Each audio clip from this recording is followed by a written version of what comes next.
Boom. Welcome back to another episode of Strike Force. I'm here with Peter Frost. How you doing, mate? Hello, I'm good. How are you? I'm good, bruv. I'm good. Round Good. 9. So they're creeping up. They're creeping up. The numbers will keep going up, mate. It's good. It's good. We've been linking up. I like it. Birthday podcast. Happy birthday. Thank you. 30 years old now, mate. Getting old. I know. Fucking hell. Nearly there. Yeah. Nearly dead.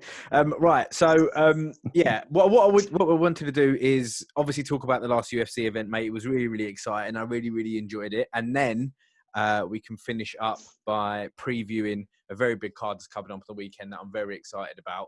The last UFC, did they move some of the, I don't know if you know, did they move some of the prelims to Fight Pass or something like that? Because obviously we previewed the prelims and then 2 of the fights I didn't actually see. So Chris Gutierrez against Vince Morales and Lewis Smoker against Casey Kenny, they just weren't on. I don't know.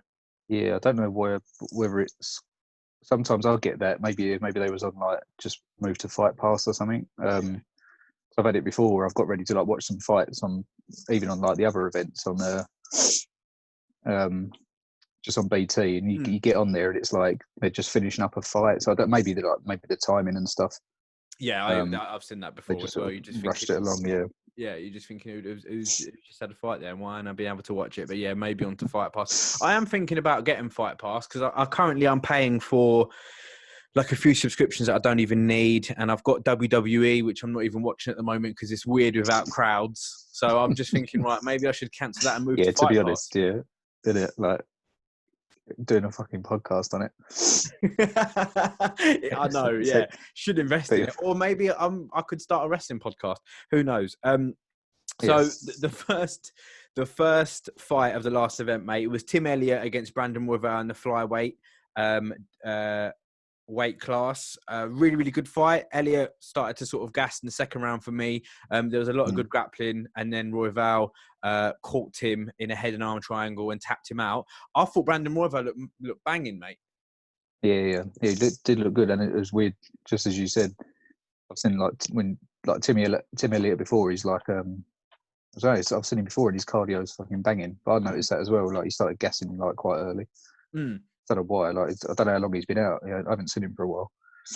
Well, he did say before the fight as well. The commentators were saying that he said, "I'm a round 1 fighter. Like if I'd like to try and get people out in the round 1." It's like, all right, that's cool, mate. But if you get if you don't get past it, then you're done. You're done. But yeah, don't let people know that as well. Keep it quiet. Keep your cards close to your chest, mate.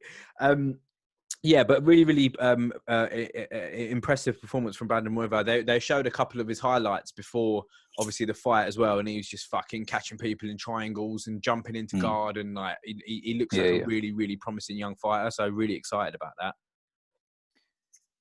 It's just whether people are going to be, again, flyweight. Do you know what I mean? It's just such a shame for these guys, the younger guy, the smaller guys. Sorry, unless they're like a knockout artist, it's like.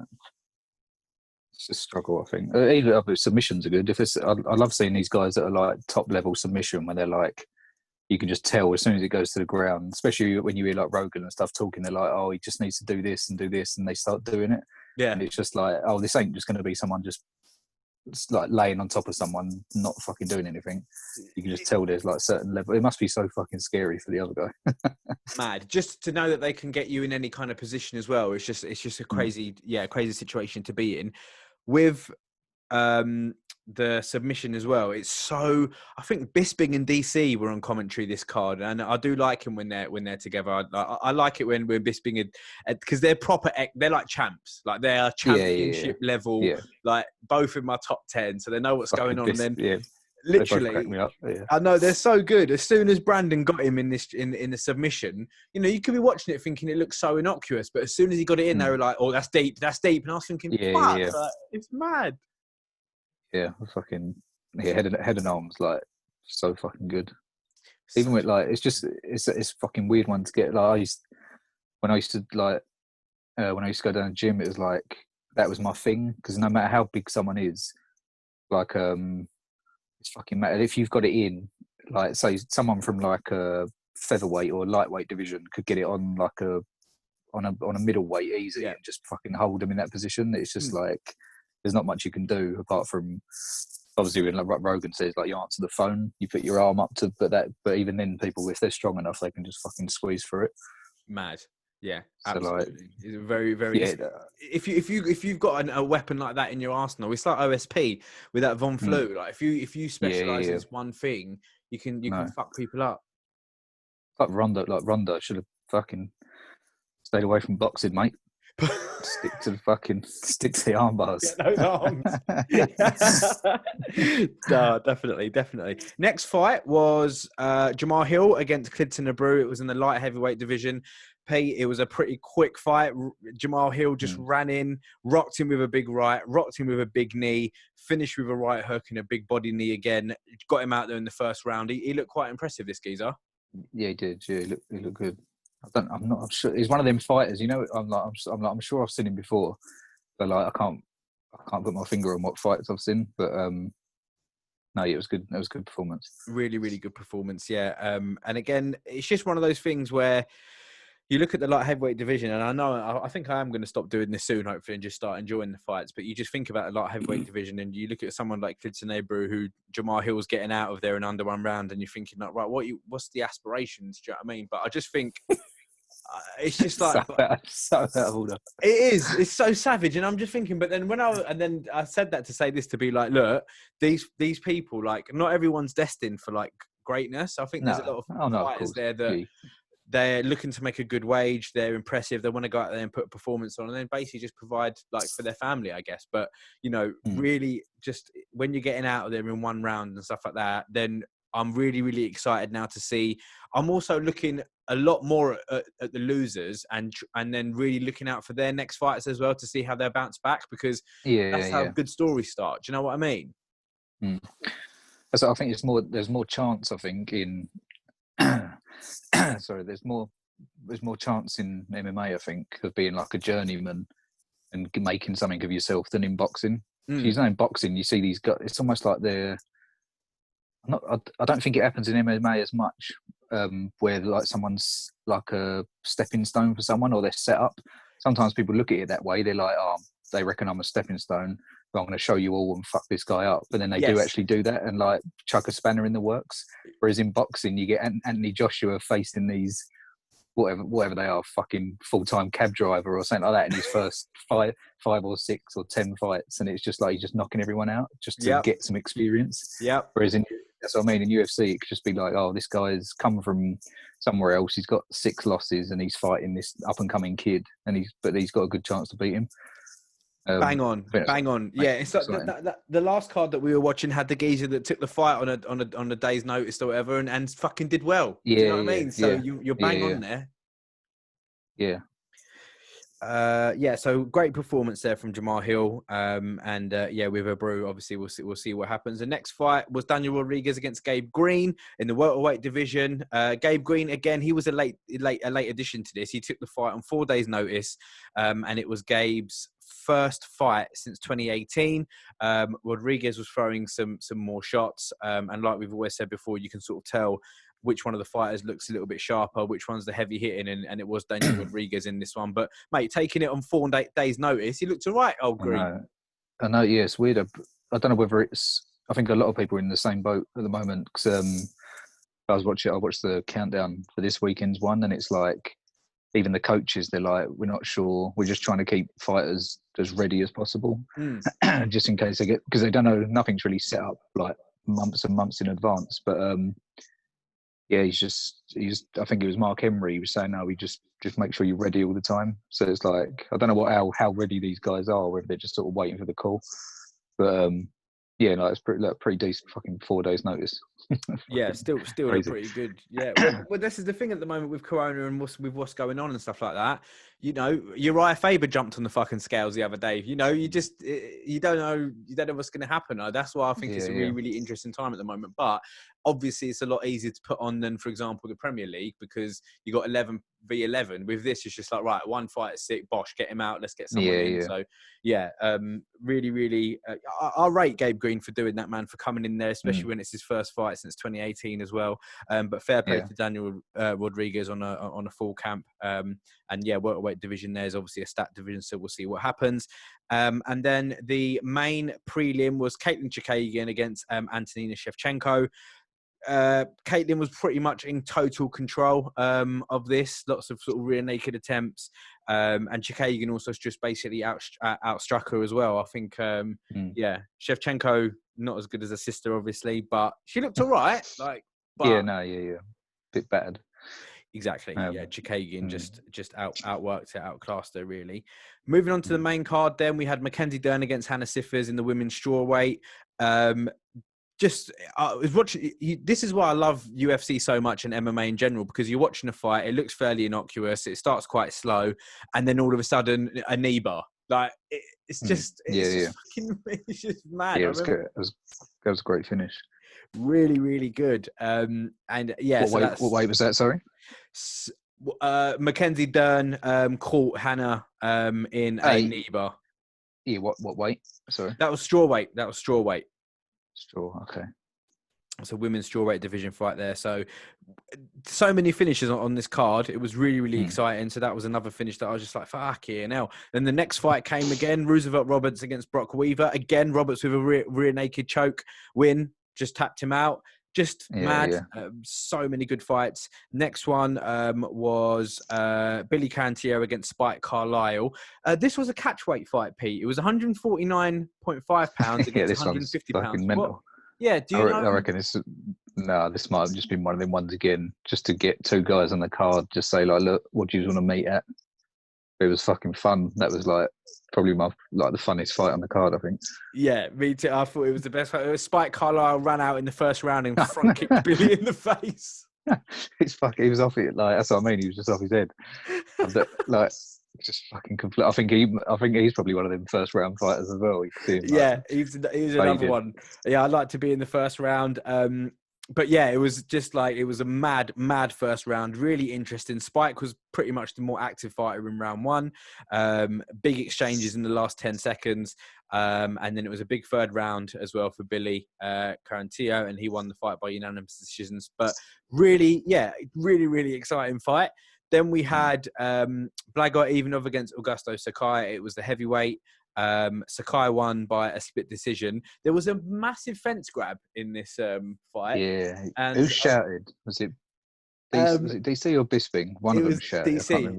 It was DC. Yeah. So, but then did you notice he went so quiet afterwards? Yeah. He was like, "Oh my god, he grabbed the fence, and then after he's like, "I'm so lucky you grabbed the fence." It's so fucking good. But I mean, I have got a little note just to talk about it, because for me, Ivanov was going for a takedown there in a fight that was very, very close, and Sakai actually won the fight on a split decision, and a takedown can mean everything in a fight like that. And he went to take him down. He grabbed the fence to stop it. Like, what are your thoughts on that, Pete? What do you think should happen? And what are your... First of all, the first thing I'll say before is that I don't blame a fighter for grabbing a fucking cage. I'll say that. No. It's natural reaction. You're trying to basically stay alive in there. But what are your thoughts on it? Yeah, I don't know. Something that blatant. Sometimes you get there's a finger or a toe in there or something, and there's maybe a little bit of leverage, but stopping like a whole takedown, I don't know. You could argue that maybe like a point off for that, but who's done it? Who had their hand in the cage? Oh fuck! Who had something had their hand? Oh, it was what's his name? The little ref in the Michael Johnson fight. I think he had his fingers in the cage a couple of times, didn't he? Yes. Before he got knee barred or whatever. And Thingy Bob was slapping at his hand like that. I don't think that's just a little bit like, oh shit, right, there's the cage. You've got your fingers in it, but you're on the bottom anyway, so you're just sort of trying to maneuver a little bit. Whereas stopping a whole takedown by grabbing on the fence, the other guy's just wasted energy trying to get you down there, and you've hung on, and it's like put you back in like 50-50 position. It's like, I reckon maybe taking someone down, if you do it as you're getting taken down, maybe a point off, and the bottom maybe you get a warning. I don't know. Yeah, it's a difficult one. I think especially in that situation, in a close fight like that, I think a point should have been taken off there. That's just my personal thoughts. Because for me, it's like if you boot someone in the fucking head while they're down, like that's something that's not allowed, and grabbing the cage not allowed. And I know one has severe consequences and the other one doesn't, so you might not be able to compare them in the same way. But you're cheating at the end of the day. Like you're not supposed to grab the fence. It's not in the rules. So yeah, I felt bad for Ivanov after it. He was a bit fuming, bless him. But Sakai wins that one by a split decision. And then finally, Pete, something that I wanted to move on and talk about, obviously, was the Tyron Woodley and the Gilbert Burns fight. What a start for Burns. What a performance from Burns. Dropped him in the first round, got him into full mount. An absolute crazy display. Really, really dominant. Hurt him on the feet, hurt him on the ground, hurt him again in the fourth with a great charging knee to the body. He's chasing him down. Tyron was against the fence the whole time. Pete, just give me your thoughts on how, especially because I was just so surprised the way I was talking up Tyron before, and I really wanted a good performance from him because I feel like he doesn't get the credit he deserves, and then this happens. What are your thoughts on it? Yeah, I think maybe it's just simply everyone underestimated Gilbert Burns a little bit. I think, like I did as well. I was just like, I'd seen him. Obviously, I'd seen him before, but I was like, oh, is he really that level? But he just looked fucking like. One thing, he looked massive in there. I didn't think he looked that big against Damian Maia. I didn't even notice, but yeah, he looked massive against Woodley, and like just the exchanges as well. It was almost like from the first few exchanges, it looked like Woodley was like, "Fuck this!" Like didn't want to like stand and bang with him, and then was just looking for that one punch for the whole fight. It was just like I don't know what it was really. Looking for that overhand right. Yeah, unless people just found him out now. Because he fights like that a lot, do you know what I mean? But then he's just been in his career, he's been catching people and obviously maybe using his wrestling more and stuff. But I don't know, that guy just looked like he had him in like every aspect. Dominant over everything. But you say that people might have like worked him out and discovered his game or whatever. But with Woodley, it's a bit like Khabib, where if you're fighting Khabib, you know his game and you know what he can do, but you can't do fuck all about it. Tyron used to be like that. Tyron used to be like, he's a wrestler, so he's going to use his wrestling on you, but then he's going to be looking for that powerful overhand right. You'd go in there knowing that. It's like when you go in against Wonderboy, you know he's going to try and strike against you, but sometimes it's just fuck all you can do about it. And because obviously in the generation that I've grown up watching UFC, Tyron's been such a dominant champion in the welterweight division. Like when you think of certain weight classes, like, you know, you think of heavyweight. For me, I think of people like Stipe and Francis Ngannou. And then when you look at like welterweight, you think of GSP, the GOAT. But then I just think of Woodley, bruv, because he's had that. He had so many defenses, and then he's come out after the fight as well and said, "Look, I don't make any bones about it. I felt good. I had a good training camp. I committed all my time to it, but." I don't know, the performance of it. It's just he just got absolutely dominated. Where does this put Burns now, then, bruv? So he was ranked 6 before. Where do you? I was literally just thinking that, like, you could. I wouldn't be disappointed if they said like Burns Usman next. I think that's a fucking banging fight. Like, it'd be so especially because of how big he looked and wasn't bothered by the wrestling. Looked powerful as well. Like the striking looked better than Woodley's. It'd be interesting if it can stay on the feet, because like Usman proved he can like bang with like Colby and stuff. Colby, but this Gilbert Burns looked like he's got more power and he's more game. It's just like even that. I mean, it'd be a sick fight. There's still shit floating about, people calling out certain people and shit. Colby calling out Masvidal again, all this sort of stuff. So I think that it's all still a bit open, that division. It's stacked as well. Yeah. Yeah, we'll see what happens. With the only thing that was so surprising and impressive, I'll stop carping on about Woodley now, obviously, but it's the thing about Burns was he's a jiu-jitsu world champion. So it's like when you're going in there against him, you're like, right, this guy's, you know, he's a jiu-jitsu world champion, multiple time jiu-jitsu world champion. So he's going to be looking to take me down and choke me out. And then for him to stand and fucking bang like that and to hurt Woodley as well, you're bang on. I'd love to see him and Usman now, because standing, it would be amazing. And going down, Usman's got the wrestling, Burns has got the jiu-jitsu. And yeah, I think you're 100% right, bruv. I think I just didn't even give Burns a look in. And I think there's so many fights. I should have, you need to know this. And like you said about MMA, there's no journeyman, there's no easy fights, there's no fucking walkthroughs. He just looked banging. So yeah, I'll never going to try and stop underestimating people. But yeah, was there anything else to add on that, Pete, before we preview this weekend's card? No. Let's get onto this one. I'm well excited. I am absolutely buzzing for this. So this weekend is UFC 250. I want to go through some of these fights. I'm not going to. There's obviously some fights on Fight Pass as well. Maybe when we get a Fight Pass, we can talk about them. But through time constraints, I'll just start with the prelims. Obviously, it's going to be on BT Sport in this country. The first fight is a middleweight fight between Charles Baird and Maki Pitoli. These aren't two fighters I'm too afraid with, Pete. No, I don't think I'd know him either. Next fight is Cody Stamann against Brian Kelleher. Now, this fight I'm really excited for. Obviously, Brian Kelleher's coming off the big KO against Hunter Azure from... that's quick. Yeah, mad. Fair play. I rate a fighter for that, though. So, yeah, he's coming off a big knockout on Hunter Azure. It was only on May the 13th in Jacksonville on UFC Fight Night. He got a fight of the night performance for that, and it was his return to featherweight. So fair play to Brian.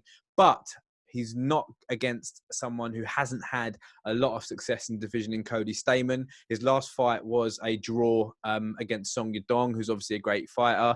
Before that, he beat Alejandro Perez. He lost to Aljamain Sterling, who we'll come on to in just a moment as well. But before that, a 1, 2, 3, 4, 5, 6, 7, 8, 9, a 10-fight win streak before that.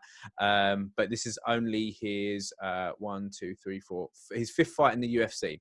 So we'll see what happens. So he's had 6. This is going to be his 7th. I'm really excited about this fight. The featherweight division there was that card recently with the Brian Kelleher fought on where there was just loads of featherweights. Yeah, there's all the featherweights, yeah. And this is quite a stacked division, so I'm really, really impressed to see what happens here. So fair play to Brian for coming off it so quickly. Next fight is a middleweight between Ian Haight and Gerald Meerschaert. I remember watching Meerschaert's last fight against Darren Wynn when he submitted him with a rear naked choke. So really excited to see this one. Ian Haight's just coming off 2 losses, so we'll see what happens. Before that, though, he was on a 6-fight win streak. So this, again, looks like one of these fights where it could be really, really, really, really exciting. And then the main prelim, Pete, is Alex Caceres against Chase Hooper. Alex Caceres, a.k.a. Bruce Leroy, is a fighter that you're aware of, obviously? Yeah, he's one of the... even look at him as like a journeyman at the moment, isn't it? Like, he's good enough and he's got that name, so if you beat him, it could shoot you up. Chase Hooper's the young-looking kid, right? Chase Hooper is the one who pretended that he was Ben Askren's dad to Masvidal. Have you seen that video? Yeah. It's so funny. Jesus Christ. He's coming off a win against Daniel Tamor. He KO'd him. It was a TKO. He fought on the December 14th card, which was Usman Covington. That was his UFC debut. And yeah, he's looking to be a good fighter. Just going back to Alex Caceres, mate. You know, a journeyman is I suppose a really, really interesting way to describe him, because he is one of the most up and down fighters you'll ever meet. His record on his last fights, his last fight was a win, and then it's win, loss, win, loss, win, loss, loss, win, win, 3 losses, 2 wins. You know, really, really up and down. His career is 15 wins, 12 losses. Really interesting career from this guy. I remember seeing him on The Ultimate Fighter, coming in as Bruce Leroy, doing all the kung fu shit and all that. But yeah, really, really up and down. He beat Stephen Peterson on his last outing back in July last year, but he lost to Con Gracie before that, who is a really, really exciting fighter. And you're right, if you get a win over someone like Bruce Leroy, because he's sort of known, it can push you up a little bit. So yeah, I'm really excited. It's weird, isn't it?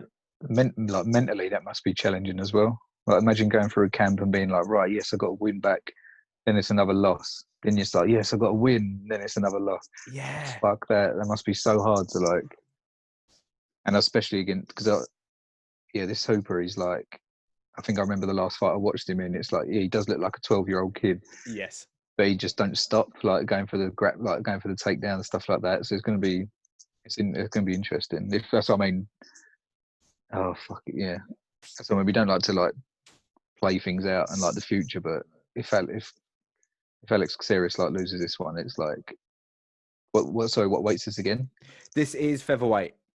So yeah, it's the top of that totem pole is fucking swinging. So swinging, yeah, it's so stacked. It's so stacked. But yeah, again, I don't do the predicting thing anymore, and I'm going to stop doing the writing people off thing as well. But it's kind of, you got two fighters here on the pinnacle of very different things in their career. Alex Caceres, who is kind of this experienced but still fairly young fighter, who could really do with this win. But then Chase Hooper, I think a win here does very different things for their careers, and a loss does very different things for their careers. Do you know what I mean? Yeah, definitely. So yeah, really, so I mean, really interesting. There is some of them fights, especially people that you don't really take notice of sometimes, and they've had some losses, and you're like, oh, they're out, and then you see them again like a year later, and it's like, oh, they're coming off like a 3-fight win streak, they're back in the title picture. Yeah, shit like that. You're like, fucking hell. Like I remember when was it Dos Anjos when he got knocked out, like highlight reel knockout from Jeremy Stevens, and you're like, fucking hell, this guy's done. He's never going to make it, and then he just goes on this fucking mad tear. Mad. But you never know.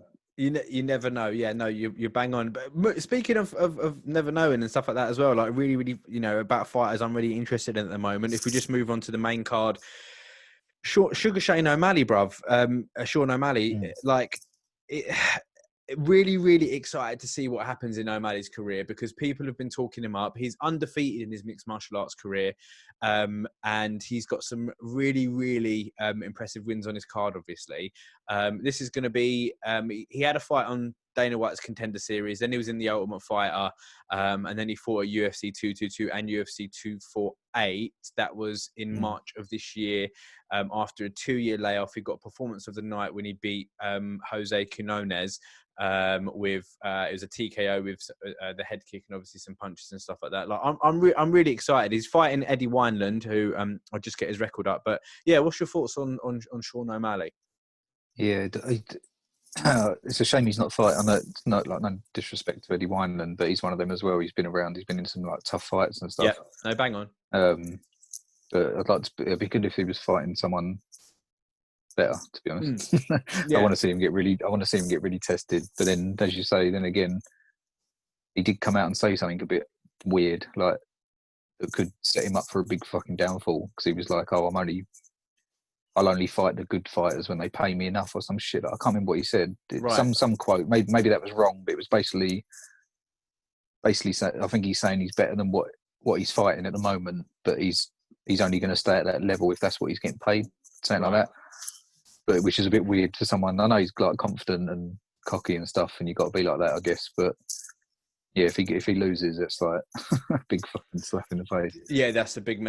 I think it's about fighters knowing their worth as well, and I think he's one of those people who, like, when you talk to him, when I see people talking to him, he's just basically, he's kind of really centered, and he sort of knows what he wants, he knows what he's about, and he's just like, yeah, I'll fight this person, but I want the piece for it. Like, do you know what I mean? So I can I can definitely relate to that. With Eddie Wineland, no, again, I don't want to write anybody off. This is a bantamweight division fight. He is coming off a win against Gregory Popov at UFC 238 last year in June. He's actually fighting pretty much a year to the day that he sort of fought. He fought on June 8th, 2019 was his last fight. So we'll see. But yeah, I completely agree with you. And I'm not writing him off there, but Sean is he's supposed to be obviously he's the favourite to win. So it'd be really interesting if he does win, and if he wins impressively, what's next? Do you know what I mean? He's probably a bit pissed as well, isn't he? Fucking, was it 2-year suspension for smoking weed? Ridiculous. He's probably like I'm owed 2 years money. Yeah, 100%. Still one of the craziest things in sports, really, about the marijuana, but that's all right. We can spend all day talking about that. And the next fight is in the welterweight division. It's Big Neil Magny against Anthony Rocco Martin. Neil Magny, Pete, obviously a fighter that we're both, aware of and been watching for a long time. He's coming off a win against Jing Liang in March, which was really, really impressive. Unanimous decision. His last fight before that was a loss to Santiago Ponzinibbio when he got knocked out. I remember that. But 2 wins before that, one against the killer Carlos Condit and then Craig White as well. And he's fighting Antonio Rocco Martin, who's coming off a win against Ramazan which was in November of last year. Yeah, again, welterweight fight. Neil Magny, mate, veteran. Yeah, what are your thoughts on this one? Should be. Yeah, no, it should be. I look forward to this one when I saw this one pop up. Like Magny's got that sort of I think he's like striking and stuff's better, but with was it Rocco Martin? I think that was his last fight. If that's what I'm remembering, I think it is. It was. He basically he's fucking skillful as well. I didn't realize how good he was, but he was just his willpower in that fight. He was just all fight. He was like, "This is my time. This is my night tonight." Can't remember who he was fighting, but I think it turned out he'd either lost someone, his mum or dad, or something like pretty recently, and he was like, "There was no way I'm coming in here and losing." He was fucking really emotional and stuff afterwards, but he was just his mental willpower was just fucking sick in that fight. So I think if he's got that with him all the time now, then it could be fucking really interesting. Amazing. Hopefully, it's funny when things can change in people's. I remember after Cowboy had his kid and he came back, looked like a different person. It's mad how obviously it's a physical sport where people rely on their bodies, but something can change in people's minds and in their mental state as well and make them a different person. I love that kind of stuff.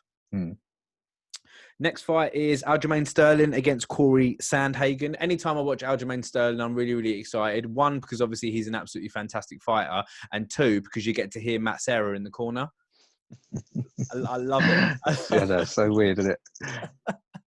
I love it. Especially because he looks like he should be with, I don't know what, fucking training in with Izzy or someone like that, or been Anderson Silva's camp or some shit like that, but he's not. He's with them too. It's fucking cracking up. Yeah, he's such an athletic fighter. It reminds me of Eddie from Tekken. It just because he spoke about it before how he loves breakdancing and shit like that, all the body popping. I love that kind of shit. And then you expect him, and he's just in his corner. He's got a jiu-jitsu based in Matt Serra. I'm really excited to see what happens with Aljamain Sterling.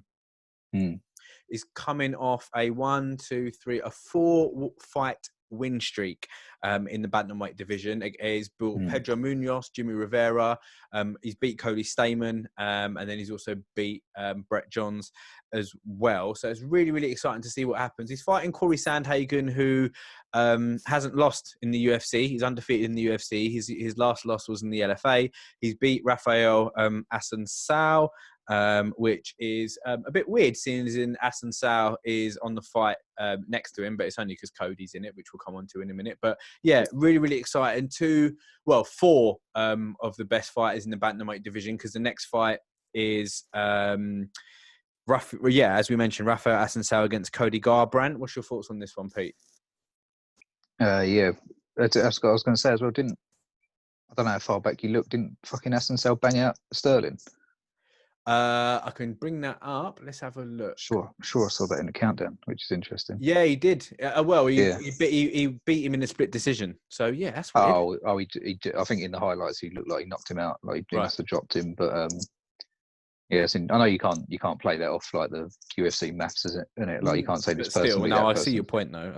But yeah, both of these I'm really excited for. But I saw Garbrandt's training with Mark Henry now. Oh, sick. He's still with Team Alpha Male, but then with all this going on, he said he wanted to just mix it up a bit. So he's gone there.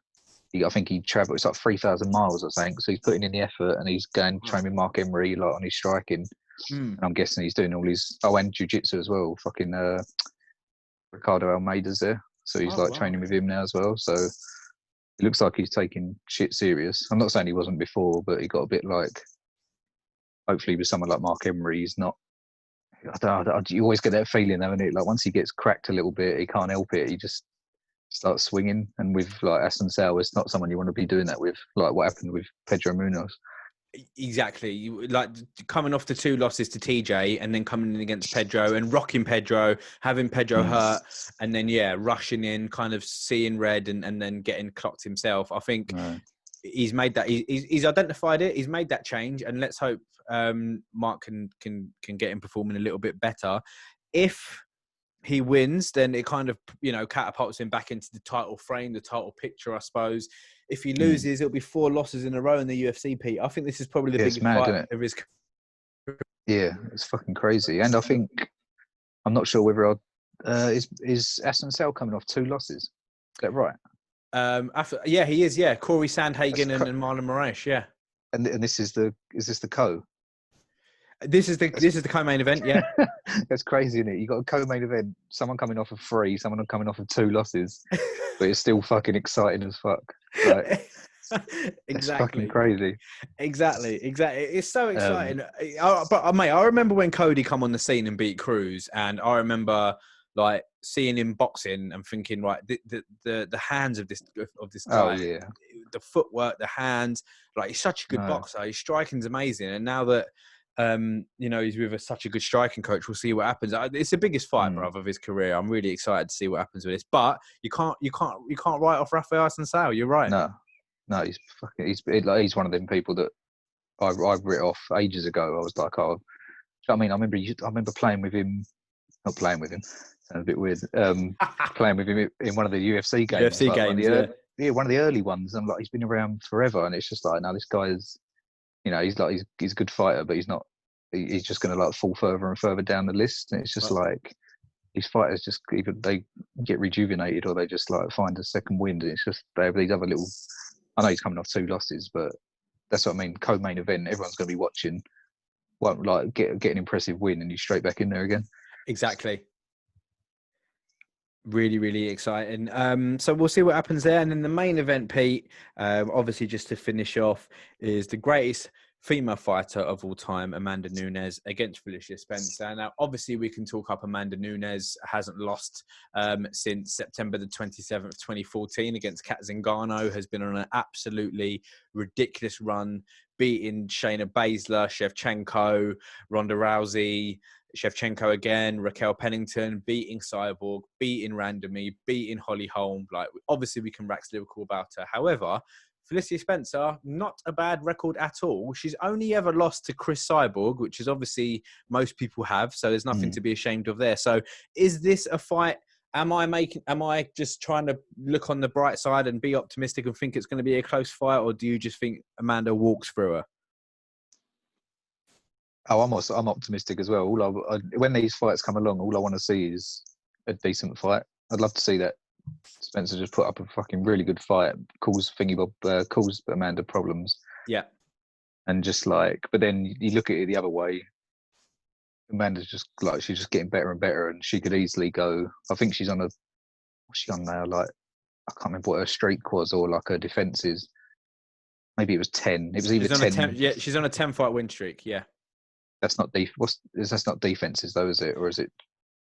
No, she's on a 1, 2, 3, 4, 5, 6. So this is her 5th title defense. 5th title. So that's something she could easily go.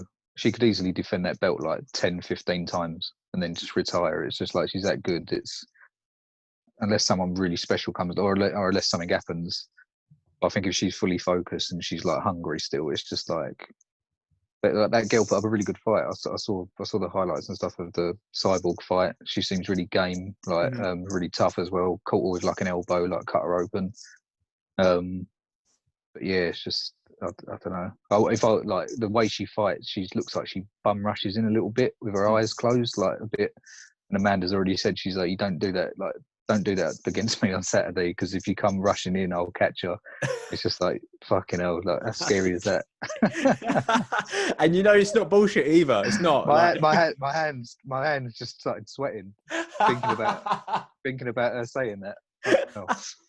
To be fair, with Nunes, like in her last fight, Jermaine Durandamy took her all the way to a decision. So it wasn't as if, she's just been going through people. Obviously, she's been performing ridiculously well, but she did take it to a decision.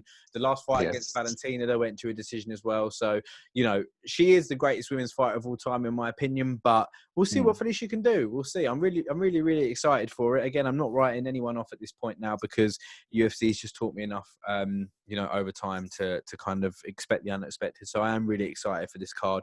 Don't know if I'm going to stay up, but I will try and watch it as soon as I can. Did you see, obviously just to finish up, we've got the card coming up. Did you see Big John Jones fucking in the protests? I love it. Just like they shit themselves, didn't they? yeah, They're just like, you would have thought they'd start arguing back. Be like, fuck off, man. It's now, give me a spray can. yeah. Give me the spray can. Give me the spray can. Imagine hearing "Give me the spray can." Your first instinct is turn around like "fuck off," and it's fucking John Jones. And then fucking Ngannou comes around the other corner. Do you know what, bruv? Part of me, we're obviously we're not going to get too much into it, but just part of me would just fucking love, like, you know what I mean, a couple of police officers just to pull over Ngannou one day and try and get on him a little bit. Oh, yeah. Try and fucking see what happens, mate. See who's I know, innit? See what happens. See what happens. A crazy time in America at the moment, but oh yeah, it's madness. It's a mad time. But fair play to the UFC for trying to give us some sport in such a time of craziness. Was there anything else from yourself, Pete? Any other wicked whispers you've been hearing? We don't know how true things are. Literally saw something pop up today. Woodley reckons they've already offered him Colby, and he's accepted it. Which is fucking weird. Like, fair play to him if he wants to get back in there and make something happen. Though, but I don't know. See, I know, now I don't know. See, after one fight, I know. You don't know what's going to happen. But and big Dana coming out saying the smartest move for McGregor would be to wait for the winner of Khabib and Gaethje. I love how fucking they're just, they're texting each other like. Connor's probably like, Dana, what should I do? What's the best thing for me to do? Dana's probably like, why don't you just fucking hold on, like, in case you get beat. Fucking hell, I love it. It's really exciting to see what happens, man. It's really exciting to see what happens. I want to see some of the other champions fucking fight. I want to see the heavyweight champions. I want to see Izzy fight again. I want to see fucking featherweights. What's going on? I know. I want to see. I don't know what's going on with Holloway and Volkanovski. I'm really excited to get that going. Yeah, right. Even the welterweights. Like, what the fuck what's all these champions doing? Yeah, I know. It's true. It's exciting to see who's going to contest for the title, but we're not getting any champions defending belts. Well, you got Amanda, but yeah, no, you bang on. Poor little Cejudo defending his. No one gives a shit. Isn't it, bro?